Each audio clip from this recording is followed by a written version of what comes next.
Hi, my name is Juan Martin, and I'm going to present a business model for an idea regarding to a problem statement of commercial vehicles here in Mexico.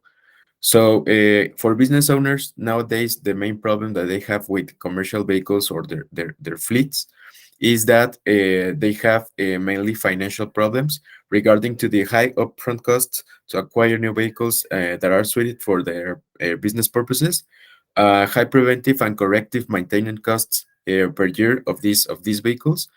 Another important point that it's very painful for them is that they have high fuel costs per year, and overall, after all the lifetime of the vehicle, they have a high depreciation when they sell these vehicles to another person or another company.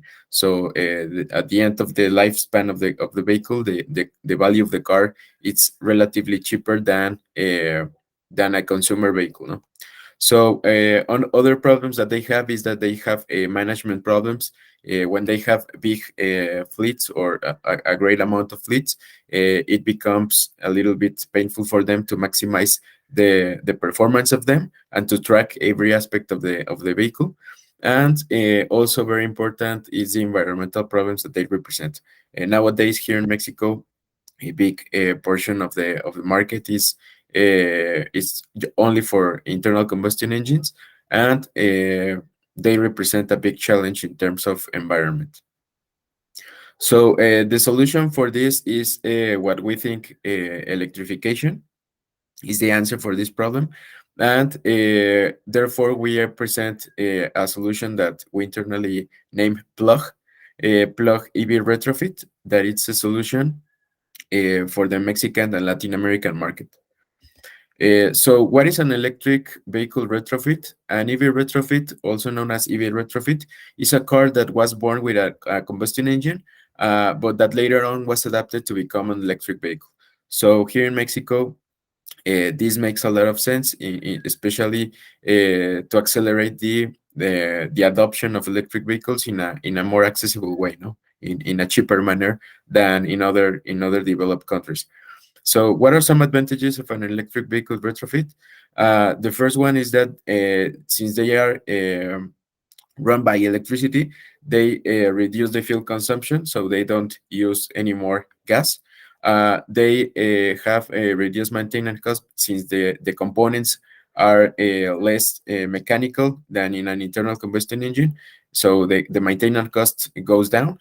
They increase the lifetime value of the car since they don't require too much maintenance. The overall lifetime of the car it's longer. This solution we think is the cheapest way to have an EV in Latin American countries, and they contribute with environmental efforts overall internationally. And finally, since they have less mechanical components, we can achieve better performance. No? So the average performance of an electric vehicle is around 98, 97%, in comparison with the internal combustion engine that this performance is around 30%. So this is really important. So what's innovative about this retrofitting solution? The first part of the model is that we think of a battery leasing solution. So the owner of the fleet gives us their cars. They pay only for the drivetrain of the car or the conversion of the car, but the most expensive part of the vehicle is the battery. So the cost of the battery represents normally around 50 to 60% of the cost of the car. So this cost is not absorbed by the consumer or the business owner. It's absorbed by us, and we can give a solution based on how they use the car. No, it's a battery as a service solution. The owner pays a monthly amount depending on the miles that they run the battery on, and this is something that is being implemented in other countries, in other companies, EV companies, but not in this space of retrofitting solution. Another important thing about this approach, or the value creation process, is that we can integrate these cars with a fleet management system, um, so that the owners can have everything, the control of their fleets, and they can monitor performance, allow leasing payments also. So it's a way for us also to gather data from their way of using the cars, no? Then another aspect that it's important about this model is that it's not only focusing on making drivetrains and selling them and leasing the batteries, but also restoring the whole car. No? So if a car is very damaged in terms of interior or body paints, the owner can let us restore all that for them with an additional cost. No? So also very important here is that the vehicle design approach that we think it's more suitable for this case is based on the mass market vehicles that these fleets work on. In this case, we can take an approach on investigating what is the most used vehicles for these companies, and designed based on only on that model, not allowing all different models of different cars to make this retrofit, just designing one and one by one. So this is very important. And at the end, the idea, or the whole idea, is not just to focus on the conversion side, but also at the end of the lifespan of the car now. So this is very very important, because we think that the the the the the the ecological challenges that we're having make sense in this case now. So we can purchase the vehicle again, and we can recycle it, or we can depreciate some parts, or making something out of that car. No? So the market description in short terms, this is a solution that is suited for medium and large business owners that use their vehicles very constantly. It's for high mileage usage, because in other cases it doesn't make economic sense.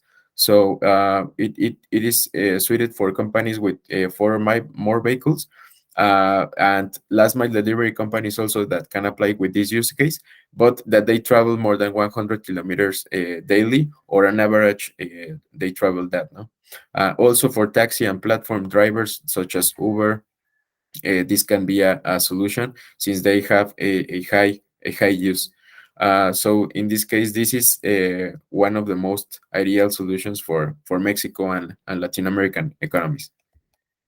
So what about the market size? Here it's an example of a car, the best-selling model here in Mexico, that is the Nissan Versa. And in this case, we're analyzing the market size from the cars that were sold between 2012 and 2018. So in that period of time, the total amount of cars was around 9 million vehicles. And from that 9 million vehicles, commercial compact cars, in this case for fleets or taxi or whatever, it's of 822,000 units. So regarding that, this is a big amount of the market. If we see that the Nissan Versa is the best-selling car in this space, we can obtain the total addressable market, and what is the market for this car, specifically in this car, with this car. But this can also be analyzed with different models, best-selling models. So finally, what is the direct competition in Mexico? There are a lot of companies that are doing this. The main companies doing this are a company that is named EVH, that it's in Monterrey, and another company that is MPS Manufacturas here in Mexico City. And also, this is some solutions that a lot of amateur retrofitters or EV retrofitters are doing as hobby, but on a use case more focused on classic cars. They convert classic cars with these EV technologies.